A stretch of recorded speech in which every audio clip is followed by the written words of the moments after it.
ಆತ್ಮೀಯ ವಿದ್ಯಾರ್ಥಿಗಳೇ, ಇವತ್ತು ಎಮೈಲ್ ಡರ್ಖೀಮನ ಮತ್ತೊಂದು ಕಾಣಿಕೆ, ಮತ್ತೊಂದು ಸಿದ್ಧಾಂತ ಶ್ರಮ ವಿಭಜನೆಯನ್ನು ಕುರಿತು ಸ್ವಲ್ಪ ಮಾಹಿತಿಯನ್ನು ಪಡ್ಕೊಳ್ಳೋಣ. ಡರ್ಖೀಮನ ಶ್ರಮ ವಿಭಜನೆಯ ಸಿದ್ಧಾಂತ, theory of division of labour ಅಂತ. ಎಮೈಲ್ ಡರ್ಖೀಮನ ಕೃತಿಗಳಲ್ಲಿ 1893ರಲ್ಲಿ ಪ್ರಕಟವಾದಂತಹ ಶ್ರಮ ವಿಭಜನೆ ತುಂಬಾ ಮಹತ್ವದ ಗ್ರಂಥವಾಗಿದೆ. ಯಾಕೆ ಅಂತಂದ್ರೆ ಈ ಒಂದು ಗ್ರಂಥದ ರಚನೆಗಾಗಿಯೇ ಅವನು ಡಾಕ್ಟರೇಟ್ ಪದವಿಯನ್ನ ಪಡೆದುಕೊಂಡಿದ್ದಾನೆ. PhD ಪದವಿ ಸಿಕ್ಕಿದೆ ಅವನಿಗೆ. ಶ್ರಮ ವಿಭಜನೆ ಅನ್ನೋ ಪ್ರಬಂಧವನ್ನ ಮಂಡಿಸಿ ಡಾಕ್ಟರೇಟ್ ಪದವಿಯನ್ನ ಪಡ್ಕೊಂಡ. ಮುಂದೆ ಅದನ್ನೇ ಒಂದು ಗ್ರಂಥದ ರೂಪದಲ್ಲಿ 1893ರಲ್ಲಿ ಪ್ರಕಟಿಸಿದಾನೆ ಎಮೈಲ್ ಡರ್ಖೀಮ್. ಶ್ರಮ ವಿಭಜನೆಯ ಬಗ್ಗೆ ಅಧ್ಯಯನ ಮಾಡಿದಂತಹ ಸಮಾಜಶಾಸ್ತ್ರಜ್ಞರಲ್ಲಿ ಡರ್ಖೀಮನೇ ಪ್ರಪ್ರಥಮನು. ಯಾಕೆ ಅಂದರೆ JS Mill, John Stuart Mill, Herbert Spencer ಮೊದಲಾದವರು ಶ್ರಮ ವಿಭಜನೆಯ ಬಗ್ಗೆ ಆಲೋಚನೆ ಮಾಡಿದ್ದಾರೆ. ಆದರೂ ಕೂಡ ಅವರು ಅದನ್ನು ಒಂದು ಸಿದ್ಧಾಂತದ ರೂಪದಲ್ಲಿ ಎಲ್ಲೂ ಕೂಡ ಮಂಡಿಸಲಿಲ್ಲ. ಶ್ರಮ ವಿಭಜನೆಯ ಬಗ್ಗೆ ಒಂದು ನಿರ್ದಿಷ್ಟ ಸಿದ್ಧಾಂತವನ್ನ ಮಂಡಿಸಿದವರಲ್ಲಿ ಡರ್ಖೀಮನೇ ಮೊದಲಿಗ. ಡರ್ಖೀಮನ ಪ್ರಕಾರ ಶ್ರಮ ವಿಭಜನೆಯು ಸಾಮಾಜಿಕ ಬದಲಾವಣೆ ಮತ್ತು ಸಾಮಾಜಿಕ ವಿಕಾಸದ ಮಹತ್ವದ ಅಂಶ.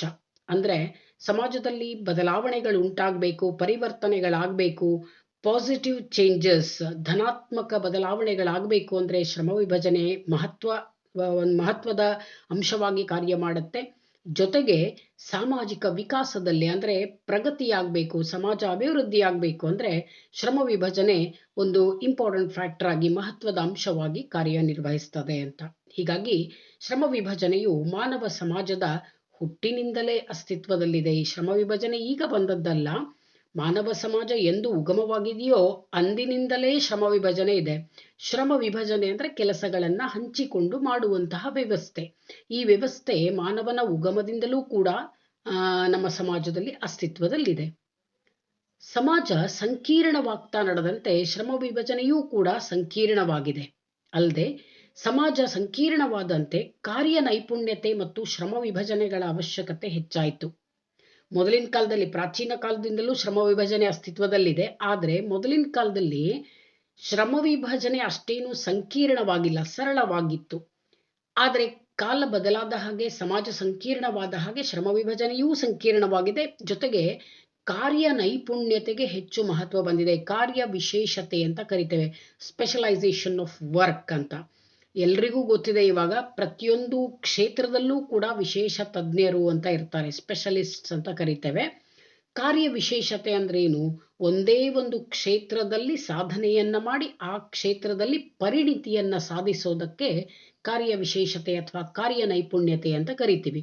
ಆ ಕಾರ್ಯ ನೈಪುಣ್ಯತೆ ಇಂದಿನ ಆಧುನಿಕ ಸಂಕೀರ್ಣ ಸಮಾಜದಲ್ಲಿ ಹೆಚ್ಚು ಮಹತ್ವವನ್ನ ಪಡೆದುಕೊಂಡಿದೆ. ಬನ್ನಿ ಈಗ ಶ್ರಮ ವಿಭಜನೆ ಅಂದ್ರೆ ಏನು ಅಂತ ನಿರ್ದಿಷ್ಟವಾಗಿ ತಿಳ್ಕೊಳ್ಳೋಣ. ಶ್ರಮ ವಿಭಜನೆ ಅಂದ್ರೆ ಒಂದು ಕೆಲಸ ಅಥವಾ ಶ್ರಮವನ್ನ ಹಲವು ವಿಭಾಗಗಳಾಗಿ ವಿಂಗಡಿಸಿ ಪ್ರತಿಯೊಂದು ವಿಭಾಗವನ್ನ ಅಥವಾ ಭಾಗವನ್ನ ಒಬ್ಬ ವ್ಯಕ್ತಿ ಅಥವಾ ಒಂದು ಗುಂಪಿಗೆ ಹಂಚಿಕೊಡೋದಕ್ಕೆ, ಒಪ್ಪಿಸೋದಕ್ಕೆ ಶ್ರಮ ವಿಭಜನೆ ಅಂತ ಕರೀತೇವೆ. ಇಲ್ಲಿ ಎರಡು ಪದಗಳಿದೆ, ಶ್ರಮ ಮತ್ತು ವಿಭಜನೆ. ಶ್ರಮ ಅಂದ್ರೆ ಕೆಲಸ, ವಿಭಜನೆ ಮಾಡೋದು ಅಂದ್ರೆ ವಿಭಾಗಿಸೋದು ಅಂತ ಅರ್ಥ. ಒಂದು ಕೆಲಸವನ್ನೇ ಹಲವಾರು ವಿಭಾಗಗಳಲ್ಲಿ ಹಂಚಿಕೆ ಮಾಡಿ ಅವುಗಳನ್ನು ಪ್ರತಿಯೊಬ್ಬ ವ್ಯಕ್ತಿಗೆ ಅಥವಾ ಒಂದು ಗುಂಪಿಗೆ ಹಂಚಿಕೊಡೋದಕ್ಕೆ ಶ್ರಮ ವಿಭಜನೆ ಅಂತಾರೆ. ಅಂದ್ರೆ ಹಂಚಿಕೊಂಡು ಕೆಲಸವನ್ನ ಮಾಡೋದು ಅಂತ ಅರ್ಥ. ಶ್ರಮ ವಿಭಜನೆಯು ಸಮಾಜದ ಮೂಲಭೂತ ಅವಶ್ಯಕತೆಯಾಗಿದೆ. ಹೀಗಾಗಿ ಇದೊಂದು ಸಾರ್ವತ್ರಿಕ ಪ್ರಕ್ರಿಯೆಯಾಗಿದೆ ಅಂತ ಹೇಳ್ತಾನೆ ಡರ್ಖೀಮ್. ಸಾರ್ವತ್ರಿಕವಾದದ್ದು ಅಂದ್ರೆ ಏನು? ಸರ್ವವ್ಯಾಪಿಯಾದದ್ದು, ಎಲ್ಲಾ ಕಡೆಗೂ ಇರುವಂಥದ್ದು ಅಂತ ಅರ್ಥ. ಅಂದ್ರೆ ಎಲ್ಲ ಕಾಲ, ಎಲ್ಲ ದೇಶ ಮತ್ತು ಎಲ್ಲ ಪ್ರಕಾರದ ಸಮುದಾಯಗಳಲ್ಲಿ ಒಂದಿಲ್ಲ ಒಂದು ರೂಪದಲ್ಲಿ ಶ್ರಮ ವಿಭಜನೆ ಅಸ್ತಿತ್ವದಲ್ಲಿರುತ್ತೆ.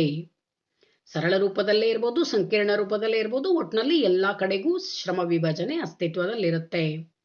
ಪ್ರಾಚೀನ ಕಾಲದ ಸಮಾಜದಿಂದ ಹಿಡಿದು ಇಂದಿನ ಆಧುನಿಕ ನಾಗರಿಕ ಸಮಾಜದವರೆಗೂ ಸಮಾಜದಲ್ಲಿ ಕಂಡುಬರುವ ಆರ್ಥಿಕ, ಸಾಮಾಜಿಕ, ಸಾಂಸ್ಕೃತಿಕ ಮತ್ತು ರಾಜಕೀಯ ಬದಲಾವಣೆಗಳಿಗೆ ಶ್ರಮ ವಿಭಜನೆ ಮತ್ತು ಕಾರ್ಯ ನೈಪುಣ್ಯತೆಗಳೇ ಪ್ರಮುಖವಾದವುಗಳೆಂದು ಡರ್ಖೀಮ್ ಅಭಿಪ್ರಾಯಪಡ್ತಾನೆ. ಆಗ್ಲೇನೆ ಹೇಳಿದೆ ನಾನು, ಸಮಾಜದಲ್ಲಿ ಏನೇ ಸಾಮಾಜಿಕ ಬದಲಾವಣೆಗಳಾದರೂ, ಸಾಮಾಜಿಕ ವಿಕಾಸವಾದರೂ ಕೂಡ ಅದಕ್ಕೆ ಶ್ರಮ ವಿಭಜನೆಯೇ ಕಾರಣ ಅಂತ. ಎಲ್ಲ ಕ್ಷೇತ್ರಗಳಲ್ಲಿ ಆಗುವಂತಹ ಪರಿವರ್ತನೆಗಳಿಗೆ ಶ್ರಮ ವಿಭಜನೆಗಳೇ ಪ್ರಮುಖ ಕಾರಣ. ಯಾಕೆ ಅಂದರೆ ಕಾರ್ಯ ನೈಪುಣ್ಯತೆಯನ್ನ ಪಡೆದ ಹಾಗೆ, ಜನ ಪರಿಣಿತಿಯನ್ನ ಹೊಂದಿದ ಹಾಗೆ ಹೆಚ್ಚು ಹೆಚ್ಚು ಶ್ರಮವಹಿಸಿ ಕೆಲಸ ಮಾಡ್ತಾರೆ, ಆಸಕ್ತಿಯಿಂದ ಕೆಲಸ ಮಾಡ್ತಾರೆ, ಸ್ವಾಭಾವಿಕವಾಗಿಯೇ ಸಮಾಜ ಅಭಿವೃದ್ಧಿಯಾಗುತ್ತೆ. ಡರ್ಖೀಮನ ಪ್ರಕಾರ ಮಾನವರು ತಮ್ಮ ಅವಶ್ಯಕತೆಗಳನ್ನ ಮತ್ತು ಅಪೇಕ್ಷೆಗಳನ್ನ ಈಡೇರಿಸಿಕೊಳ್ಳಲು ಇತರರೊಡನೆ ಮಾಡಿಕೊಳ್ಳುವ ಸಾಮಾಜಿಕ ಒಪ್ಪಂದದ ಪರಿಣಾಮವೇ ಶ್ರಮ ವಿಭಜನೆ. ಅಂದ್ರೆ ಮಾನವರು ತಮ್ಮ ಎಲ್ಲಾ ಬೇಡಿಕೆಗಳನ್ನ ತಾವೇ ಈಡೇರಿಸಿಕೊಳ್ಳಿಕ್ ಸಾಧ್ಯ ಇಲ್ಲ. ನಾವೆಲ್ಲ ಪರಾವಲಂಬಿಗಳು. ನಮ್ಮ ಅವಶ್ಯಕತೆಗಳನ್ನ, ನಮ್ಮ ಬೇಡಿಕೆಗಳನ್ನ ಈಡೇರಿಸಿಕೊಳ್ಬೇಕು ಅಂದ್ರೆ ಇನ್ನೊಬ್ಬರ ಮೇಲೆ ನಾವು ಅವಲಂಬಿಸಲೇಬೇಕು. ಹಾಗಾಗಿ ನಮ್ಮ ಅವಶ್ಯಕತೆಗಳನ್ನಾಗ್ಲಿ, ಅಪೇಕ್ಷೆ ಅಥವಾ ಬೇಡಿಕೆಗಳನ್ನಾಗ್ಲಿ ಈಡೇರಿಸಿಕೊಳ್ಳಿಕ್ಕೆ ನಾವು ಸಮಾಜದ ಇತರ ಸದಸ್ಯರೊಂದಿಗೆ ಏನು ಸಾಮಾಜಿಕ ಒಪ್ಪಂದವನ್ನ ಮಾಡ್ಕೊಳ್ತೇವೆ, ಅದರ ಒಂದು ಪರಿಣಾಮವೇ ಶ್ರಮ ವಿಭಜನೆ ಅಂತ ಕರೀತಾನೆ ಎಮೈಲ್ ಡರ್ಖೀಮ್.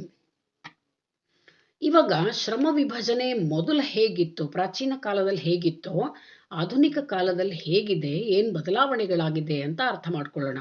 ಸೊ ಮೊದಲನೇದಾಗಿ ಪ್ರಾಚೀನ ಕಾಲದಲ್ಲಿ ಶ್ರಮ ವಿಭಜನೆ. ನಾನು ಆಗ್ಲೇನೆ ಹೇಳಿದೆ ನಿಮಗೆ, ಸಮಾಜದ ಉಗಮದಿಂದಲೂ ಕೂಡ ಶ್ರಮ ವಿಭಜನೆ ಅಸ್ತಿತ್ವದಲ್ಲಿದೆ ಅಂತ. ಅಂದ್ರೆ ಯಾವತ್ತೂ ಮಾನವ ಸಮಾಜ ಹುಟ್ಟಿಕೊಂಡಿದೆಯೋ ಅಂದಿನಿಂದಲೇ ಈ ಶ್ರಮ ವಿಭಜನೆ ಅನ್ನೋದು ಅಸ್ತಿತ್ವದಲ್ಲಿ ಬಂದಿದೆ ಅಂತ. ಆಗ ಲಿಂಗ ಆಧಾರಿತ ಶ್ರಮ ವಿಭಜನೆ ಇತ್ತು. ಅಂದ್ರೆ ಕೆಲಸಗಳು ಸ್ತ್ರೀ ಪುರುಷರ ನಡುವೆ ವಿಭಜಿಸಲ್ಪಡ್ತಾ ಇತ್ತು. ಅಂದ್ರೆ ಪ್ರಾಚೀನ ಕಾಲದಲ್ಲಿ ಶ್ರಮ ವಿಭಜನೆ ತುಂಬಾ ಸರಳವಾಗಿತ್ತು, ಲಿಂಗ ಆಧಾರಿತವಾಗಿತ್ತು. ಲಿಂಗಗಳನ್ನ ಆಧರಿಸಿದ ಶ್ರಮ ವಿಭಜನೆ ಇತ್ತು. ಅಂದ್ರೆ ಕೆಲಸವನ್ನ ಸ್ತ್ರೀ ಪುರುಷರು ಅವರವರ ಯೋಗ್ಯತೆಗನುಸಾರವಾಗಿ ಹಂಚಿಕೊಂಡು ಮಾಡ್ತಾ ಇದ್ರು. ಈಗ ಉದಾಹರಣೆಗೆ, ಪುರುಷರು ಬೇಟೆಯಾಡಿ ಆಹಾರ ತರುವ ಕೆಲಸವನ್ನ ವಹಿಸಿಕೊಂಡ್ರೆ, ಅಂದ್ರೆ ಮನೆಯ ಹೊರಗಡೆ ಹೋಗಿ ದುಡಿದು ತರುವ ಕೆಲಸ ಪುರುಷರದಾದ್ರೆ, ಸ್ತ್ರೀಯರು ಮನೆಯ ಒಳಗಡೆಯೇ ಇದ್ದು ಕೆಲಸಗಳನ್ನ ನೋಡ್ಕೊಳ್ತಾ ಇದ್ರು. ಮನೆಯ ಒಂದು ರಕ್ಷಣೆ ಮಾಡೋದಾಗ್ಲಿ, ಮಕ್ಕಳ ಪಾಲನೆ ಪೋಷಣೆ ಆಗ್ಲಿ ಸ್ತ್ರೀಯರಿಗೆ ಸಂಬಂಧಿಸಿರ್ತಾ ಇತ್ತು. ಹೀಗೆ ಒಂದು ಒಪ್ಪಂದದ ಆಧಾರದ ಮೇಲೆ, ಒಪ್ಪಂದ ಅಂದ್ರೆ ಕರಾರು ಅಂತ ಹೇಳ್ತೇವೆ ನಾವು, ಒಂದು ಒಪ್ಪಂದದ ಆಧಾರದ ಮೇಲೆ ಹುಟ್ಟಿಕೊಂಡಂತಹ ಶ್ರಮ ವಿಭಜನೆಯು ಸಮಾಜ ಬೆಳೀತಾ ಹೋದಂತೆ ಔಪಚಾರಿಕ ಸ್ವರೂಪವನ್ನ ತಾಳಿತು. ಮೊದಲು ಕೇವಲ ಒಪ್ಪಂದದ ಮೇಲೆ ಸ್ತ್ರೀಯರು, ನೀವು ಹೆಣ್ಮಕ್ಳು ಈ ಕೆಲಸ ಮಾಡಿ, ಪುರುಷರು ಈ ಕೆಲಸ ಮಾಡ್ತೀವಿ ಅಂತೇಳಿ ಒಂದು ಒಪ್ಪಂದ ಮಾಡ್ಕೊಂಡು ಮಾಡ್ತಾ ಇದ್ರು. ಅದು ಮುಂದೆ ಸಮಾಜ ಸಂಕೀರ್ಣವಾದಂತೆ ಶ್ರಮ ವಿಭಜನೆಯೂ ಕೂಡ ಸಂಕೀರ್ಣವಾಗಿ ಬಿಟ್ಟಿದೆ. ಪ್ರಾಚೀನ ಸಾಂಪ್ರದಾಯಿಕ ಸಮಾಜದಲ್ಲಿ ಶ್ರಮ ವಿಭಜನೆ ಹೆಚ್ಚು ಸರಳವಾಗಿತ್ತು, ತುಂಬಾ ಸರಳ ಸ್ವರೂಪದಲ್ಲಿತ್ತು. ಅಲ್ಲಿ ಯಾವುದೇ ರೀತಿಯ ಕಾರ್ಯ ನೈಪುಣ್ಯತೆಗೆ ಅವಕಾಶ ಇರಲಿಲ್ಲ. ಕಾರ್ಯ ನೈಪುಣ್ಯತೆ ಅನ್ನೋದು ಇರಲೇ ಇಲ್ಲ. ಅಂದ್ರೆ ಕಾರ್ಯ ವಿಶೇಷತೆ ಬೇಕು ಅನ್ನೋ ಅವಶ್ಯಕತೆ ಇರಲಿಲ್ಲ. ಸಮಾಜದ ಜನರಲ್ಲಿ ಪ್ರಾಥಮಿಕ ಸಂಬಂಧಗಳಿಂದಾಗಿ ಐಕ್ಯತೆ ಹೆಚ್ಚಾಗಿತ್ತು. ಹೀಗಾಗಿ ಆಗ ಶ್ರಮ ವಿಭಜನೆಯೂ ಸರಳವಾಗಿತ್ತು. ಕಾರ್ಯ ವಿಶೇಷತೆ ಅಂದ್ರೆ ಒಂದೇ ಒಂದು ಕ್ಷೇತ್ರದಲ್ಲಿ ನೈಪುಣ್ಯತೆಯನ್ನ ಪಡೆಯೋದು ಅಂತ ಹೇಳಿದೆ. ಹಳೆಯ ಕಾಲದ ಸಮಾಜದಲ್ಲಿ, ಪ್ರಾಚೀನ ಕಾಲದಲ್ಲಿ ಕಾರ್ಯ ವಿಶೇಷತೆ ಏನೂ ಬೇಕಾಗಿರ್ಲಿಲ್ಲ. ಯಾಕೆಂದ್ರೆ ಅವರು ತಮ್ಮ ಎಲ್ಲಾ ಕೆಲಸಗಳನ್ನು ತಾವೇ ಪೂರೈಸಿಕೊಂಡು ಬಿಡ್ತಾ ಇದ್ರು. ಹೀಗಾಗಿ ಅವರಿಗೆ ಬೇರೆಯವರ ಅವಶ್ಯಕತೆ ಇರಲಿಲ್ಲ. ಈಗ ಪ್ರಾಚೀನ ಕಾಲದಲ್ಲಿ ಹಾಗಿಲ್ಲ, ನಾವು ಬೇರೆಯವರ ಮೇಲೆ ಅವಲಂಬನೆ ಆಗ್ತಾ ಇದ್ದೇವೆ. ಇಲ್ಲಿ ಪ್ರಾಚೀನ ಕಾಲದಲ್ಲೇ ತಗೊಂಡ್ರೆ, ನಂತರದ ಹಂತದಲ್ಲಿ ಹಲವಾರು ಕುಟುಂಬಗಳು ಸೇರಿ ತಮ್ಮ ವೈವಿಧ್ಯಮಯವಾದ ಅವಶ್ಯಕತೆಗಳ ಪೂರೈಕೆಗಾಗಿ ಒಂದೆಡೆ ಸೇರಿ ಚಿಕ್ಕ ಸಮುದಾಯಗಳು ಜನ್ಮ ತಾಳಿದವು. ಮೊದಲು ಕುಟುಂಬಗಳಿದ್ವು, ಹಲವಾರು ಕುಟುಂಬಗಳು ಸೇರಿ ಒಂದೊಂದು ಸಮುದಾಯಗಳು ಆದವು. ಇದನ್ನ ಅಂತರ ಕುಟುಂಬಗಳ ಶ್ರಮ ವಿಭಜನೆ ಅಂತ ಕರೀತಾರೆ. ಅಂದ್ರೆ ಮೊದಲು ಶ್ರಮ ವಿಭಜನೆ ಕುಟುಂಬಗಳ ಒಳಗಡೆ ಮಾತ್ರ ಇತ್ತು, ಯಾರ್ಯಾರು ಯಾವ ಕೆಲಸ ಮಾಡಬೇಕು ಅಂತ. ಸ್ವಲ್ಪ ಬದಲಾವಣೆ ಆದ ಹಾಗೆ, ಸಮಾಜ ವಿಕಾಸವಾದ ಹಾಗೆ ಸಮುದಾಯಗಳು ಅಸ್ತಿತ್ವದಲ್ಲಿ ಬಂತು. ಹಾಗಾಗಿ ಸಮುದಾಯಗಳಲ್ಲಿ ಹಲವಾರು ಕುಟುಂಬಗಳಿರ್ತಾ ಇತ್ತು. ಪರಸ್ಪರ ಕುಟುಂಬಗಳು ಒಂದನ್ನೊಂದು ಅವಲಂಬಿಸಿ ಕಾರ್ಯ ಮಾಡ್ತಾ ಇದ್ವು. ಶ್ರಮ ವಿಭಜನೆಯನ್ನ ಮಾಡಿಕೊಂಡು ಕೆಲಸವನ್ನ ಮಾಡ್ತಾ ಇದ್ವು, ಅದರ ಕೆಲಸವನ್ನ ಹಂಚಿಕೊಂಡು ಮಾಡ್ತಾ ಇದ್ವು ಅಂತ. ಸ್ವಲ್ಪ ಕಾಲ ಬದಲಾದ ಹಾಗೆ ಸಂಕೀರ್ಣತೆ ಕಾಣಿಸಿದ್ದನ್ನ ನೋಡಬಹುದು. ಇನ್ನು ಆಧುನಿಕ ಕಾಲಕ್ಕೆ ಬಂದ್ರೆ, ಆಧುನಿಕ ಸಂಕೀರ್ಣ ಸಮಾಜದಲ್ಲಿ ಶ್ರಮ ವಿಭಜನೆ ಹೇಗಿದೆ ಅಂತಂದ್ರೆ, ಸಮಾಜ ಸಂಕೀರ್ಣವಾಗ್ತಾ ಹೋದ ಹಾಗೆ ವಿಭಜನೆಯೂ ಸಂಕೀರ್ಣವಾಗಿದೆ. ಇಲ್ಲಿ ಸಂಕೀರ್ಣ ಅಂತ ಹೇಳುವುದಾದ್ರೆ, ಪ್ರಾಚೀನ ಕಾಲದಲ್ಲಿ ಜನರ ಬೇಡಿಕೆಗಳು ತುಂಬಾ ಸರಳವಾಗಿದ್ವು, ಮಿತವಾಗಿದ್ವು. ಅವರ ಮಿತವಾದ ಬೇಡಿಕೆಗಳನ್ನ ಅವರು ತಮ್ಮಲ್ಲಿಯೇ ಪೂರೈಸ್ಕೊಂಡು ಬಿಡ್ತಾ ಇದ್ರು. ಹಾಗಾಗಿ ಅವರಿಗೆ ಅತಿಯಾದ ಶ್ರಮ ವಿಭಜನೆಯ ಅವಶ್ಯಕತೆ ಇರಲಿಲ್ಲ. ಆಧುನಿಕ ಕಾಲದಲ್ಲಿ ಜನರ ಬೇಡಿಕೆಗಳು ಅಪರಿಮಿತ, ಜೊತೆಗೆ ವೈವಿಧ್ಯಮಯ, ವೆರೈಟಿ ಆಫ್ ನೀಡ್ಸ್ ಅಂತ ಹೇಳ್ತೇವೆ. So varied people have varied needs in modern complex society. ಇಲ್ಲಿ ವೈವಿಧ್ಯಮಯವಾದ ಬೇಡಿಕೆಗಳಿರೋದ್ರಿಂದ ಆ ಬೇಡಿಕೆಗಳನ್ನು ಈಡೇರಿಸಿಕೊಳ್ಬೇಕಾದ್ರೆ ಖಂಡಿತವಾಗಿಯೂ ಕಾರ್ಯ ನೈಪುಣ್ಯತೆಯ ಅವಶ್ಯಕತೆ ಇದೆ. ನಗರ ಸಮುದಾಯಗಳಲ್ಲಿ ಶ್ರಮ ವಿಭಜನೆಯು ವೈವಿಧ್ಯಮಯವಾಗಿರುವುದಲ್ಲದೆ ಹೆಚ್ಚು ಸಂಕೀರ್ಣವಾಗಿರುತ್ತೆ. ಇಲ್ಲಿ ಶ್ರಮ ವಿಭಜನೆಯೊಂದಿಗೆ ಕಾರ್ಯ ನೈಪುಣ್ಯತೆಗೂ ಹೆಚ್ಚು ಮಹತ್ವ ಇದೆ. ನೋಡಿ, ಕಾರ್ಯ ವಿಶೇಷತೆ ಬೇಕೇ ಬೇಕು ಅಂತ. ಈಗ ಒಂದು ಉದಾಹರಣೆಯನ್ನು ತಗೊಳ್ಳೋದಾದ್ರೆ, ಹಳ್ಳಿಯ ಜನ ತಮ್ಮ ಮನೆಗಳನ್ನು ಕಟ್ಟಬೇಕು ಅಂತಂದ್ರೆ ಕುಟುಂಬದವರೇ ಕೂಡ್ಕೊಂಡು ಕಲ್ಲು ಮಣ್ಣುಗಳಿಂದ ಮನೆಯನ್ನ ನಿರ್ಮಿಸಿ ಸುಣ್ಣ ಬಣ್ಣ ಹೊಡೆದು ಆರಾಮಾಗಿ ಇದ್ಬಿಡ್ತಾರೆ. ಆದರೆ ನಗರವಾಸಿಗಳು ಹಾಗಲ್ಲ. ನಗರವಾಸಿಗಳು, ಆಧುನಿಕ ಸಮಾಜದ ಜನ ಮನೆಗಳನ್ನ ಕಟ್ಟಬೇಕು ಅಂದ್ರೆ ಅಭಿಯಂತರರನ್ನೇ ಅವಲಂಬಿಸಬೇಕು, ಇಂಜಿನಿಯರ್ಗಳೇ ಬೇಕು ಅವರಿಗೆ. ಯಾಕೆ ಅಂದ್ರೆ ಅವರ ಬೇಡಿಕೆ ತುಂಬಾ ವೈವಿಧ್ಯಮಯ, ಹೀಗೇ ಇರಬೇಕು, ಇದೇ ರೀತಿ ಡಿಸೈನ್ ಆಗಬೇಕು, ಆ ರೀತಿ ಬೇಡಿಕೆ ಇರೋದ್ರಿಂದ ಆ ಕ್ಷೇತ್ರದಲ್ಲಿ ನಿಪುಣರಾದ ಇಂಜಿನಿಯರ್ಗಳೇ ಬೇಕು ಮನೆ ಕಟ್ಟಲಿಕ್ಕೆ. ಹಾಗಾಗಿ ಇವಾಗ ಕಾರ್ಯ ನೈಪುಣ್ಯತೆಗೆ ಹೆಚ್ಚು ಮಹತ್ವ ಬಂದಿದೆ. ಆಧುನಿಕ ಸಮಾಜದ ಜನರ ಬೇಡಿಕೆಗಳು ವೈವಿಧ್ಯಮಯವಾಗಿವೆ. ಹಾಗಾಗಿ ಇಲ್ಲಿ ಪರಸ್ಪರ ಅವಲಂಬನೆ ಅನ್ನೋದು ಇವತ್ತು ಅವಶ್ಯಕ ಮತ್ತು ಅನಿವಾರ್ಯ. ಪರಸ್ಪರ ಅವಲಂಬನೆ ಇಲ್ಲದೆ ನಾವು ನಮ್ಮ ಬೇಡಿಕೆಗಳನ್ನು ಈಡೇರಿಸಿಕೊಳ್ಳಲಿಕ್ಕೆ ಸಾಧ್ಯ ಇಲ್ಲ. ಪ್ರತಿಯೊಬ್ಬ ವ್ಯಕ್ತಿಯು ತನ್ನ ಬೇಡಿಕೆಗಳನ್ನು ಪೂರೈಸಿಕೊಳ್ಳಲು ಬೇರೆ ಜನರ ಸೇವೆಗಳನ್ನು ಅವಲಂಬಿಸಬೇಕಾಗತ್ತೆ. ಉದಾಹರಣೆಗೆ, ಆರೋಗ್ಯಕ್ಕಾಗಿ ವೈದ್ಯರು, ಮನೆ ನಿರ್ಮಾಣಕ್ಕಾಗಿ ಅಭಿಯಂತರರು, ಇನ್ನುಳಿದ ಬೇರೆ ಬೇರೆ ಕೆಲಸಕ್ಕಾಗಿ ನಿಪುಣ ಕೆಲಸಗಾರರನ್ನೇ ನಾವು ಅವಲಂಬಿಸಬೇಕಾಗತ್ತೆ. ಯಾಕೆ ಈ ರೀತಿ ಬಂದಿದೆ ಅಂದ್ರೆ, ನಮ್ಮ ಬೇಡಿಕೆಗಳು ವೈವಿಧ್ಯಮಯವಾಗಿವೆ. ಹಾಗಾಗಿ ನಾವು ಬೇರೆ ಜನರ ಸೇವೆಗಳನ್ನು ಪಡ್ಕೊಳ್ಬೇಕಾಗತ್ತೆ. ಈಗ ಸಿಂಪಲ್ ಆಗಿ ಹೇಳೋದಾದ್ರೆ, ನಮ್ಮ ಮನೇಲಿ ಏನಾದರೂ ಕರೆಂಟ್ ಪ್ರಾಬ್ಲಮ್ ಆದರೆ ನಾವು ರಿಪೇರಿ ಮಾಡ್ಕೊಳ್ಳಿಕ್ಕೆ ಆಗೋದಿಲ್ಲ. ಫೋನ್ ಮಾಡಿ ಎಲೆಕ್ಟ್ರಿಷಿಯನ್ ಅನ್ನು ಕರೆಸ್ಕೊಳ್ತೇವೆ. ಯಾಕೆ ಕರೆಸ್ಕೊಳ್ತೇವೆ? ಎಲೆಕ್ಟ್ರಿಷಿಯನ್ ಆ ಕ್ಷೇತ್ರದಲ್ಲಿ ನಿಪುಣರಾದವರು, ಕಾರ್ಯ ನೈಪುಣ್ಯತೆಯನ್ನ ಹೊಂದಿದವರು ಅಂತ. ಅದೇ ರೀತಿಯಾಗಿ ನಮ್ಗೆ ಏನ್ ಬೇಕೋ, ಇವಾಗ ಉದಾಹರಣೆಗೆ ಟೈಲರ್ಗಳ ಉದಾಹರಣೆಯನ್ನು ತಗೊಳ್ಳೋಣ. ಹಳ್ಳಿಯ ಜನ ಒಬ್ರು ಯಾರು ಸಿಂಪಲ್ ಟೈಲರ್ ಆದ್ರೆ ಸಾಕು, ಅವರಿಗೆ ಏನೋ ತಮ್ಮ ಬಟ್ಟೆಗಳನ್ನ ಹೊಲಿಸ್ಕೊಂಡು ಹಾಕೊಂಡ್ಬಿಡ್ತಾರೆ, ಸಿದ್ಧಪಡಿಸ್ಕೊಳ್ತಾರೆ. ಆದರೆ ನಗರವಾಸಿಗಳು ಹಾಗಲ್ಲ. ಅವರ ಬೇಡಿಕೆ ವೈವಿಧ್ಯಮಯವಾಗಿರೋದ್ರಿಂದ ಸ್ಪೆಷಲಿಸ್ಟ್ ಕಡೆ ಹೋಗಿ, ಫ್ಯಾಷನ್ ಡಿಸೈನರ್ಸ್ ಕಡೆ ಹೋಗಿ ತಮ್ಮ ಬಟ್ಟೆಗಳನ್ನ ಸಿದ್ಧ ಮಾಡಿಸ್ಕೊಳ್ತಾರೆ. ಹಾಗಾಗಿ ಆಧುನಿಕ ಕಾಲದಲ್ಲಿ ಕಾರ್ಯ ನೈಪುಣ್ಯತೆಗೆ ಹೆಚ್ಚು ಮಹತ್ವ ಬಂದಿದೆ. ನಾಗರಿಕ ಸಮಾಜದಲ್ಲಿ ಪ್ರತಿಯೊಂದು ಕ್ಷೇತ್ರದಲ್ಲಿಯೂ ವೈವಿಧ್ಯಮಯ ಶ್ರಮ ವಿಭಜನೆ ಕಂಡುಬರುತ್ತೆ. ಇಲ್ಲಿ ಪ್ರತಿಯೊಬ್ಬ ವ್ಯಕ್ತಿಯೂ ಒಂದು ವಿಶಿಷ್ಟ ಉದ್ಯೋಗದಲ್ಲಿ ನೈಪುಣ್ಯತೆಯನ್ನ ಹೊಂದಿರ್ತಾನೆ. ಇಂತಹ ಕಾರ್ಯ ನೈಪುಣ್ಯತೆಗೆ ಅವಶ್ಯಕವಾದ ಶಿಕ್ಷಣ ಮತ್ತು ತರಬೇತಿಗಳ ವ್ಯವಸ್ಥೆಯೂ ನಗರಗಳಲ್ಲಿದೆ. ಇವಾಗ ಯಾವುದಾದ್ರೂ ಒಂದು ಕ್ಷೇತ್ರದಲ್ಲಿ ನಾವು ನೈಪುಣ್ಯತೆಯನ್ನ ಹೊಂದದೇ ಹೋದ್ರೆ ಉದ್ಯೋಗ ದೊರೆಯುವುದೂ ಕೂಡ ಅಷ್ಟೇ ಕಷ್ಟ. ಇವಾಗ ಕಾರ್ಯ ವಿಶೇಷತೆ ತುಂಬಾ ಹೆಚ್ಚಾಗ್ತಾ ಇದೆ ನಗರಗಳಲ್ಲಿ. ಹಾಗಾಗಿ ಆ ಕಾರ್ಯ ವಿಶೇಷತೆಯನ್ನ ಪಡ್ಕೊಳ್ಳಿಕ್ಕೆ ಬೇಕಾದಂತಹ ಶಿಕ್ಷಣ ಮತ್ತು ತರಬೇತಿಗಳನ್ನೂ ಕೂಡ ನಗರಗಳಲ್ಲಿ ಕೊಡಲಾಗತ್ತೆ. ಆ ವ್ಯವಸ್ಥೆಯೂ ಕೂಡ ಇದೆ. ಆ ತರಬೇತಿಯನ್ನ ಪಡೆದವರು ಕಾರ್ಯ ವಿಶೇಷತೆಯನ್ನ ಹೊಂದಿ ವಿಶಿಷ್ಟವಾಗಿ ಕಾರ್ಯವನ್ನ ನಿರ್ವಹಿಸ್ತಾರೆ. ನಗರ ಸಮುದಾಯಗಳಲ್ಲಿ ಅತಿಯಾದ ಜನಸಂಖ್ಯೆ ಇರ್ತದೆ. ಹೀಗಾಗಿ ಜನರ ನಡುವೆ ಇಲ್ಲಿ ಮಾಧ್ಯಮಿಕ ಸಂಬಂಧಗಳೇ ಹೆಚ್ಚಾಗಿ ಕಂಡುಬರುತ್ತೆ. ಹಳ್ಳಿಗಳಲ್ಲಿ ಪ್ರಾಥಮಿಕ ಸಂಬಂಧಗಳಿದೆ, ನಗರಗಳಲ್ಲಿ ಮಾಧ್ಯಮಿಕ ಸಂಬಂಧಗಳಿದೆ. ಅದೇ ರೀತಿಯಾಗಿ ಔಪಚಾರಿಕ ನಿಯಂತ್ರಣಾ ಸಾಧನಗಳೇ ಇಲ್ಲಿ ಜನರನ್ನ ನಿಯಂತ್ರಿಸುವ ಶಕ್ತಿಗಳಾಗಿ ಕಾರ್ಯ ಮಾಡುತ್ತೆ. ನಗರಗಳಲ್ಲಿ ಔಪಚಾರಿಕ ಸಾಧನಗಳೇ ಬೇಕು ಜನರನ್ನ ನಿಯಂತ್ರಿಸಲಿಕ್ಕೆ. ಕಾನೂನು, ಶಿಕ್ಷಣ, ನ್ಯಾಯಾಲಯ, ಪೊಲೀಸು, ಸೈನ್ಯ ಮೊದಲಾದವುಗಳೇ ಬೇಕು ಜನರನ್ನ ನಿಯಂತ್ರಿಸಲಿಕ್ಕೆ. ಇನ್ನೂ ಒಂದು ವಿಶೇಷ ಅಂದ್ರೆ, ನಗರಗಳಲ್ಲಿ ಒಂದು ನಿರ್ದಿಷ್ಟ ಉದ್ಯೋಗದಲ್ಲಿ ತೊಡಗಿದ ವ್ಯಕ್ತಿಗೆ ಇನ್ನೊಂದು ಉದ್ಯೋಗ ಮಾಡಲಿಕ್ಕೆ ಬರ್ಲಿಕ್ಕಿಲ್ಲ.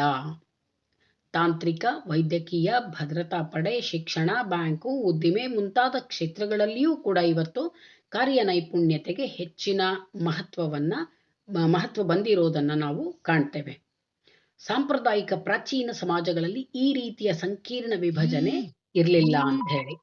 ಸೊ ನಗರಗಳಲ್ಲಿ ಯಾರಾದರೂ ಒಬ್ಬ ವ್ಯಕ್ತಿ ಒಂದು ವಿಶಿಷ್ಟ ಕಾರ್ಯವನ್ನ ಮಾಡ್ತಾ ಇದ್ದಾನೆ ಅಂತ ತಿಳ್ಕೊಂಡ್ರೆ ಅಲ್ಲಿ ಖಂಡಿತವಾಗಿಯೂ ಅವನಿಗೆ ಬೇರೆ ಉದ್ಯೋಗ ಬರ್ಲಿಕ್ಕಿಲ್ಲ ಅಂತ. ಯಾಕೆ ಬರುವುದಿಲ್ಲ ಅಂದ್ರೆ ಅವನು ಒಂದು ವಿಶಿಷ್ಟ ಉದ್ಯೋಗದಲ್ಲಿ ಪರಿಣಿತಿಯನ್ನ ಪಡೆದಿರೋದ್ರಿಂದ ಅದೇ ಉದ್ಯೋಗವನ್ನ ಮಾಡ್ತಾ ಇರ್ತಾನೆ. ಇನ್ನೊಂದು ಉದ್ಯೋಗ ಮಾಡಲಿಕ್ಕೆ ಬೇರೆ ವ್ಯಕ್ತಿ ಪರಿಣಿತಿಯನ್ನ ಪಡೆದಿರ್ತಾನೆ. ಹಾಗಾಗಿ ಒಂದೇ ಉದ್ಯೋಗವನ್ನ ಮಾಡಲಿಕ್ಕೆ ಅರ್ಹರಾಗಿರ್ತಾರೆ. ನಾಗರಿಕ ಸಮಾಜದಲ್ಲಿ ವ್ಯಕ್ತಿಯು ಶ್ರಮ ವಿಭಜನೆಯ ತತ್ವಗಳಿಗೆ ಅನುಗುಣವಾಗಿ ವಿಶಿಷ್ಟ ಕಾರ್ಯದಲ್ಲಿ ತೊಡಗಿ ತನ್ನ ಅವಶ್ಯಕತೆಗಳನ್ನ ಪೂರೈಸಿಕೊಳ್ಳುವುದರೊಂದಿಗೆ ಸಮಾಜದ ಅವಶ್ಯಕತೆಗಳನ್ನೂ ಪೂರೈಸ್ತಾನೆ. ಉದಾಹರಣೆಗೆ ನೋಡಿ, ವಿವಿಧ ಕಾರ್ಖಾನೆಗಳಲ್ಲಿ, ಮಿಲ್ಲುಗಳಲ್ಲಿ, ಬ್ಯಾಂಕು ಮತ್ತು ಇತರ ಕ್ಷೇತ್ರಗಳಲ್ಲಿ ಸೇವೆ ಸಲ್ಲಿಸುವ ಜನರು ಸ್ವಕಲ್ಯಾಣದೊಂದಿಗೆ ಸಮಾಜ ಕಲ್ಯಾಣವನ್ನೂ ಸಾಧಿಸ್ತಾರೆ. ಅಂದ್ರೆ ಶ್ರಮ ವಿಭಜನೆ ಹೆಚ್ಚಾಗ್ತಾ ಹೋಗ್ತಾ ಇದೆ, ನಿಜ. ಕಾರ್ಯ ವಿಶೇಷತೆಗೆ ಮಹತ್ವವೂ ಬರ್ತಾ ಇದೆ. ಜನರು ವಿವಿಧ ಕ್ಷೇತ್ರಗಳಲ್ಲಿ ಕಾರ್ಯವನ್ನೂ ಮಾಡ್ತಾ ಇದ್ದಾರೆ. ನಗರಗಳಲ್ಲಿ ಜನರು ತಮ್ಮ ಕಲ್ಯಾಣಕ್ಕಾಗಿ, ಸ್ವಪ್ರಗತಿಗಾಗಿ ಕೆಲಸ ಮಾಡೋದಲ್ದೇನೆ ಸಮಾಜದ ಪ್ರಗತಿಗೂ ಕಾರ್ಯ ಮಾಡ್ತಾರೆ ಅಂತ. ಉದ್ಯೋಗ ಮಾಡೋದೇನಿದೆ ಇದು ಸ್ವಾರ್ಥಕ್ಕಾಗಿ ಮತ್ತು ಪರಾರ್ಥಕ್ಕಾಗಿ. ಸ್ವಾರ್ಥ ಅಂದ್ರೆ ತನ್ನ ಬೆಳವಣಿಗೆಗಾಗಿ, ಪರಾರ್ಥ ಅಂದ್ರೆ ಇಲ್ಲಿ ಸಮಾಜದ ಬೆಳವಣಿಗೆ, ಸಮಾಜದ ಪ್ರಗತಿಗಾಗಿ ಮಾಡ್ತಾರೆ ಅಂತ. ಉದಾಹರಣೆಗೆ ನೋಡಿ, ಈಗ ಕಾರ್ಖಾನೆಗಳಲ್ಲಾಗ್ಲಿ ಅಥವಾ ಬ್ಯಾಂಕ್ಗಳಲ್ಲಾಗ್ಲಿ ಕೆಲಸ ಮಾಡುವವರು, ಬ್ಯಾಂಕ್ಗಳಲ್ಲಿ ಕೆಲಸ ಮಾಡುವವರು ಸಂಬಳವನ್ನ ಪಡ್ಕೊಳ್ತಾರೆ. ಅದು ಸ್ವಾರ್ಥ, ತನ್ನ ಸಂಸಾರಕ್ಕಾಗಿ, ತನ್ನ ಜೀವನಕ್ಕಾಗಿ ಮಾಡ್ಕೊಳ್ತಾರೆ. ಇನ್ನು ಪರಾರ್ಥ ಏನು? ವಿವಿಧ ಜನರಿಗೆ ಸೇವೆಯನ್ನ ಒದಗಿಸ್ತಾರೆ. ಡರ್ಖಿಮ್ ಹೇಳ್ತಾನೆ, ಕೇವಲ ತನ್ನ ಸ್ವಾರ್ಥಕ್ಕಾಗಿ ವ್ಯಕ್ತಿ ಕಾರ್ಯ ಮಾಡ್ಲಿಕ್ಕೆ ಪ್ರಾರಂಭಿಸಿದ್ರೆ ಅವನಿಂದ ಸಾಮಾಜಿಕ ಏಕತೆಗೆ ಭಂಗ ಆಗುತ್ತೆ, ಸಾಮಾಜಿಕ ಐಕ್ಯತೆ ಒಡೆದು ಹೋಗುತ್ತೆ ಅಂತ. ಅಂದ್ರೆ ಯಾವಾಗ ಜನ ಕೇವಲ ಸ್ವಾರ್ಥ ಭಾವನೆಯಿಂದ ಕೆಲಸ ಮಾಡ್ಲಿಕ್ಕೆ ಪ್ರಾರಂಭ ಮಾಡ್ತಾರೋ, ಕೇವಲ ತನಗಾಗಿ ಮಾತ್ರ ಕೆಲಸ ಮಾಡ್ಲಿಕ್ಕೆ ಪ್ರಾರಂಭ ಮಾಡ್ತಾರೋ, ಅವತ್ತಿನಿಂದಲೇ ಸಮಾಜದ ಅವನತಿ ಪ್ರಾರಂಭವಾಗುತ್ತೆ, ಸಮಾಜದ ಒಗ್ಗಟ್ಟಿಗೆ ಭಂಗ ಬರುತ್ತೆ ಅಂತ ಹೇಳ್ತಾನೆ ಡರ್ಖೀಮ್. ಇವಾಗ ಶ್ರಮ ವಿಭಜನೆ ಅನ್ನೋದು ಸಮಾಜದಲ್ಲಿ ಒಳ್ಳೆಯದೋ ಕೆಟ್ಟದ್ದೋ ಅನ್ನೋ ಕೆಲವು ಒಂದು ಚರ್ಚೆಗಳು. ಶ್ರಮ ವಿಭಜನೆ ಹೆಚ್ಚಾಗ್ತಾ ಹೋದಂತೆ ಒಳ್ಳೆಯದು, ಪ್ರಗತಿಯೂ ಆಗುತ್ತೆ, ಜೊತೆಗೆ ಕೆಡುಕು ಆಗುತ್ತೆ ಅಂತ. ಸಂಘರ್ಷಗಳು ಉಂಟಾಗುತ್ತೆ ಸಮಾಜದಲ್ಲಿ ಅಂತ. ಬನ್ನಿ, ಹೇಗೆ ಸಂಘರ್ಷಗಳು ಉಂಟಾಗುತ್ತೆ ಸಮಾಜದಲ್ಲಿ ಅಂತ ನೋಡೋಣ. ಶ್ರಮ ವಿಭಜನೆ ಸಂಕೀರ್ಣವೂ ಮತ್ತು ವೈವಿಧ್ಯಮಯವೂ ಆದಂತೆ ಸಮಾಜದಲ್ಲಿ ಸಂಘರ್ಷವು ಅನಿವಾರ್ಯವಾಗಿ ಕಂಡುಬರುತ್ತೆ ಎಂದು ಡರ್ಖೀಮ್ ಹೇಳ್ತಾನೆ. ಶ್ರಮ ವಿಭಜನೆಯ ತತ್ವವನ್ನು ಆಚರಣೆಯಲ್ಲಿ ತರುವಾಗ ಕೆಲವೊಂದು ದೋಷಗಳು ಕಂಡುಬಂದ್ರೆ ಸಂಘರ್ಷಗಳು ಸಹಜವಾಗಿ ಗೋಚರಿಸ್ತವೆ. ಇದನ್ನು ಶ್ರಮ ವಿಭಜನೆಯ ವಿಕೃತ ರೂಪ ಅಂತ ಕರೀತಾನೆ. ಸೊ ಇಲ್ಲಿ ವಿಕೃತ ರೂಪ ಅಂದ್ರೆ ಕೆಟ್ಟ ರೂಪ ಅಂತ, ಸಮಾಜದ ಮೇಲೆ ಪರಿಣಾಮ ಬೀರಬಲ್ಲಂತಹ ಒಂದು ಅಂಶ ಅಂತ. ಸಂಘರ್ಷಗಳು, ಜಗಳಗಳು, ಕಲಹಗಳು ಬರುತ್ತೆ ಅಂತ. ಈಗ ಯಾವಾಗ ಕಲಹಗಳು ಬರುತ್ತೆ ಅಂದ್ರೆ, ಒಂದೇ ಕ್ಷೇತ್ರದಲ್ಲಿ ಇಬ್ಬರು ಕಾರ್ಯ ನೈಪುಣ್ಯತೆಯನ್ನ ಹೊಂದಿದಾಗ ನೇಮಕಾತಿ ಮಾಡುವ ಸಂದರ್ಭದಲ್ಲಿ ಒಬ್ಬರಿಗೆ ಅವಕಾಶ ಕೊಟ್ಟು ಇನ್ನೊಬ್ಬರನ್ನ ವಂಚಿತರನ್ನಾಗಿ ಮಾಡಿದ್ರೆ ಅಲ್ಲಿ ಸಂಘರ್ಷಗಳು ಉಂಟಾಗುತ್ತೆ. ಹಾಗಾಗಿ ಶ್ರಮ ವಿಭಜನೆ ಅತಿಯಾದಂತೆ ಸಂಘರ್ಷಗಳು ಕೂಡ ಹೆಚ್ಚಾಗುತ್ತೆ, ಕಲಹ ಘರ್ಷಣೆಗಳು ಸಮಾಜದಲ್ಲಿ ಹೆಚ್ಚಾಗತ್ತೆ ಅಂತ. ಪ್ರಾಚೀನ ಕಾಲದ ಸಮಾಜದ ಜನರ ಬೇಡಿಕೆಗಳು ನಿಯಮಿತವಾಗಿದ್ವು, ಶ್ರಮ ವಿಭಜನೆಯೂ ಸರಳವಾಗಿತ್ತು. ಹೀಗಾಗಿ ಘರ್ಷಣೆಗಳು ಕಡಿಮೆ ಇತ್ತು. ಸಮಾಜದಲ್ಲಿ ಒಬ್ಬರಿಗೊಬ್ಬರಿಗೆ ಘರ್ಷಣೆಗಳೇ ಬರ್ತಾ ಇರಲಿಲ್ಲ. ಯಾಕೆ ಅಂದ್ರೆ ಅವರ ಬೇಡಿಕೆಗಳೇ ಕಡಿಮೆ ಇತ್ತು. ಹಾಗಾಗಿ ಅವರು ತಮ್ಮಲ್ಲಿಯೇ ಬೇಡಿಕೆಗಳನ್ನ ಪೂರೈಸಿಕೊಳ್ತಾ ಇದ್ದದ್ರಿಂದ ಅವರಿಗೆ ಅತಿಯಾದ ಶ್ರಮ ವಿಭಜನೆಯ ಅವಶ್ಯಕತೆಯೇ ಇರಲಿಲ್ಲ. ಆದ್ರೆ ವಿಭಿನ್ನ ಆಸಕ್ತಿಗಳನ್ನ ಹೊಂದಿದ ಜನರು, ವಿಭಿನ್ನ ಬೇಡಿಕೆಗಳನ್ನ ಹೊಂದಿದ ಜನರು ಇವತ್ತಿನ ಆಧುನಿಕ ಶ್ರಮ ವಿಭಜನೆಯನ್ನ ಒಳಗೊಂಡ ಸಮಾಜದಲ್ಲಿ, ಆಧುನಿಕ ಸಂಕೀರ್ಣ ಸಮಾಜದಲ್ಲಿ ಕಂಡುಬರ್ತಾ ಇರೋದ್ರಿಂದ ಹೋರಾಟ ಅಥವಾ ಘರ್ಷಣೆಗಳು ಅನಿವಾರ್ಯವಾಗುತ್ತೆ. ಪ್ರತಿಯೊಬ್ಬರು ಯೋಚನೆ ಮಾಡ್ತಾರೆ, ನಾನು ಇನ್ನೊಬ್ಬರಿಗೇನು ಕಡಿಮೆ ಇಲ್ಲ, ಅವನಷ್ಟೇ ಪರಿಣಿತಿ ನನ್ನಲ್ಲೂ ಇದೆ, ಅವನಷ್ಟೇ ಯೋಗ್ಯತೆ ನನ್ನಲ್ಲೂ ಇದೆ, ಹಾಗಾಗಿ ನಾನು ಈ ಕೆಲಸಕ್ಕೆ ಅರ್ಹ ಅಂತಹ ಭಾವನೆಗಳು ಬಂದಾಗ ಘರ್ಷಣೆಗಳು ಸಾಮಾನ್ಯವಾಗಿ ಕಂಡುಬರುತ್ತೆ. ಸೊ ಎಲ್ಲಿ ಕಾರ್ಯ ನೈಪುಣ್ಯತೆ, ಕಾರ್ಯ ವಿಶೇಷತೆ ಹೆಚ್ಚಾಗ್ತಾ ಹೋಗುತ್ತೋ ಅಲ್ಲಿ ಘರ್ಷಣೆಗಳು ಖಂಡಿತವಾಗಿಯೂ ಕಂಡುಬರುತ್ತೆ. ಇನ್ನು ಶ್ರಮ ವಿಭಜನೆಯ ಪರಿಣಾಮವನ್ನ ನೋಡೋದಾದ್ರೆ, ಸಮಾಜದ ಮೇಲೆ, ವೈಯಕ್ತಿಕವಾಗಿ ವ್ಯಕ್ತಿಯ ಮೇಲೆ ಏನು ಪರಿಣಾಮ ಬೀರುತ್ತೆ ಅನ್ನೋದನ್ನ ನೋಡೋದಾದ್ರೆ, ಶ್ರಮ ವಿಭಜನೆಯಿಂದ ಸಮಾಜದಲ್ಲಿ ಒಳಿತೂ ಆಗುತ್ತೆ, ಹಾಗೆ ಕೆಡಕುಗಳೂ ಆಗುತ್ತೆ. ಕೆಲವೊಂದ್ಸಲ ಶ್ರಮ ವಿಭಜನೆ ಒಳ್ಳೆಯದೂ ಹೌದು, ಹಾಗೆ ಶ್ರಮ ವಿಭಜನೆಯಿಂದ ಸಮಾಜದ ಅವನತಿ ಅಥವಾ ಪ್ರಗತಿ ಕುಂಠಿತವಾಗಬಹುದು ಅಂತ. ಕೆಲಸಗಳನ್ನ ಹಂಚಿಕೊಂಡು ಎಲ್ಲರೂ ಸಹಕಾರದಿಂದ ಮಾಡಿದರೆ ಜನರು ಸುಖ ಸಂತೋಷದ ಜೀವನವನ್ನ ನಡೆಸಬಹುದು, ಸಮಾಜದಲ್ಲಿ ನೆಮ್ಮದಿ ಕಂಡು ಬರಬಹುದು. ಆದರೆ ಕೆಲವೊಂದು ಸಲ ಅತಿಯಾದ ಶ್ರಮ ವಿಭಜನೆಯಿಂದಾಗಿ ಸಮಾಜದಲ್ಲಿ ಸಂಘರ್ಷಗಳು ಉಂಟಾಗಬಹುದು. ಸಂಘರ್ಷಗಳು ಉಂಟಾದರೆ ಖಂಡಿತವಾಗಿಯೂ ಶಾಂತಿ, ನೆಮ್ಮದಿ, ಸುವ್ಯವಸ್ಥೆ ಹಾಳಾಗುತ್ತೆ. ಇದರಿಂದಾಗಿ ಸಮಾಜದಲ್ಲಿ ಅವ್ಯವಸ್ಥೆ ಉಂಟಾಗಬಹುದು, ಸಾಮಾಜಿಕ ವಿಘಟನೆ ಉಂಟಾಗಬಹುದು. ಇನ್ನು ಜನಸಂಖ್ಯೆಯ ಹೆಚ್ಚಳವೇ ಶ್ರಮ ವಿಭಜನೆಯ ಮೂಲ ಕಾರಣ ಅಂಥೇಳಿ ಡರ್ಖೀಮ್ ಹೇಳ್ತಾನೆ. ಯಾಕೆ ಅಂದರೆ ಜನಸಂಖ್ಯೆ ಬೆಳೆದಂತೆ ಶ್ರಮ ವಿಭಜನೆ ಅವಶ್ಯಕವಾಯಿತು. ಜನರು ವಿವಿಧ ಉದ್ಯೋಗಗಳನ್ನು ಸೃಷ್ಟಿ ಮಾಡಿಕೊಂಡ್ರು, ಇದರಿಂದ ಉತ್ಪಾದನೆಯೂ ಹೆಚ್ಚಾಯಿತು, ಸಾಮಾಜಿಕ ಪ್ರಗತಿಯೂ ಸಾಧ್ಯವಾಯಿತು. ಇದರೊಂದಿಗೆ ಜನರು ತಮ್ಮದೇ ಆದ ಪ್ರತ್ಯೇಕ ಸಮೂಹಗಳನ್ನು ಕಟ್ಕೊಂಡ್ರು. ಸಮೂಹಗಳು ಪ್ರತ್ಯೇಕವಾಗ್ತಾ ಹೋದಂತೆ ಸಮಾಜದಲ್ಲಿ ಐಕ್ಯತೆ, ಒಗ್ಗಟ್ಟು ಕಡಿಮೆ ಆಯಿತು ಅಂತ. ಶ್ರಮ ವಿಭಜನೆ ಹೆಚ್ಚಾಗಿದ್ದರಿಂದ, ಕಾರ್ಯನೈಪುಣ್ಯತೆ ಬಂದದ್ರಿಂದ ಸಮಾಜದ ಪ್ರಗತಿ ಆಗ್ತಾ ಇದೆ, ಒಂದು ಕಡೆ ಒಳ್ಳೆಯದಾಗ್ತಾ ಇದೆ, ಇನ್ನೊಂದು ಕಡೆ ಸಂಘರ್ಷಗಳು ಹೆಚ್ಚಾಗ್ತಾ ಇದೆ, ಸಾಮಾಜಿಕ ಐಕ್ಯತೆ ಅಥವಾ ಸಮಾಜದಲ್ಲಿ ಒಗ್ಗಟ್ಟು ಕಡಿಮೆಯಾಗ್ತಾ ಇದೆ. ಆದರೆ ಉದ್ಯೋಗಕ್ಕಾಗಿ ಮತ್ತು ತಮ್ಮ ಬೇಡಿಕೆಗಳ ಪೂರೈಕೆಗಾಗಿ ಜನರಲ್ಲಿ ಪರಸ್ಪರ ಸಹಕಾರ ಅವಶ್ಯಕವಾಯಿತು. ಇದನ್ನು ಸಾಧಿಸಲು ಕೆಲವು ನಿಯಮಗಳನ್ನು ಸೃಷ್ಟಿಸಲಾಯಿತು. ಸೇವೆ ಮತ್ತು ಸರಕುಗಳನ್ನು ವಿನಿಮಯ ಮಾಡಿಕೊಳ್ಳಿಕ್ಕೆ ಕೆಲವೊಂದು ಕರಾರು ಒಪ್ಪಂದಗಳು ಬೇಕಾದವು. ಇವುಗಳನ್ನು ಪರಿಣಾಮಕಾರಿಯಾಗಿ ಕಾರ್ಯಾಚರಣೆಗೆ ತರಬೇಕಾದ್ರೆ ನೈತಿಕ ಒಪ್ಪಂದವೂ ಅವಶ್ಯಕವಾಯಿತು. ಶ್ರಮ ವಿಭಜನೆಯು ನೈತಿಕ ನೆಲೆಗಟ್ಟುಗಳ ಮೇಲೆ ನಿಂತಿರುತ್ತೆ ಅಂತ ಹೇಳ್ತಾನೆ ಡರ್ಖೀಮ್. ಅಂದರೆ ಶ್ರಮ ವಿಭಜನೆ ಅನ್ನೋದು ನೈತಿಕತೆಯ ಮೇಲೆ ಆಧಾರವಾಗಿರುತ್ತೆ. ಕೆಲಸಗಳನ್ನು ಹಂಚಿಕೊಡುವಾಗ ನೈತಿಕ ನಿಯಮಗಳು ಅವಶ್ಯಕ ಅನ್ನೋದು ಡರ್ಖೀಮನ ಒಂದು ಅಭಿಪ್ರಾಯ.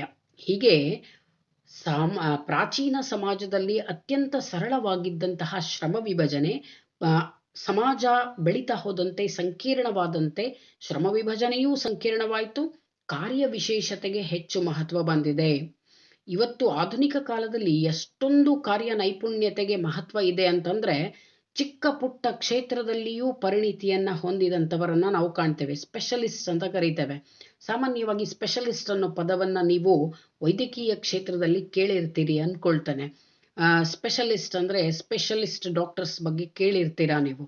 ಮಾನವನ ಒಂದೊಂದು ಅಂಗಾಂಗಕ್ಕೂ ಸ್ಪೆಷಲಿಸ್ಟ್ಗಳಿದ್ದಾರೆ. ಕಣ್ಣು, ಕಿವಿ, ಮೂಗು ತಜ್ಞರು, ಹಾಗೆಯೇ ಹೃದಯ ರೋಗ ತಜ್ಞರಿದ್ದಾರೆ, ಚಿಕ್ಕ ಮಕ್ಕಳ ತಜ್ಞರಿದ್ದಾರೆ, ಸ್ತ್ರೀ ರೋಗ ತಜ್ಞರಿದ್ದಾರೆ, ಮೂಳೆ ತಜ್ಞರಿದ್ದಾರೆ, ಆರ್ಥೋಪಿಡಿಷಿಯನ್ಸ್ ಇದ್ದಾರೆ.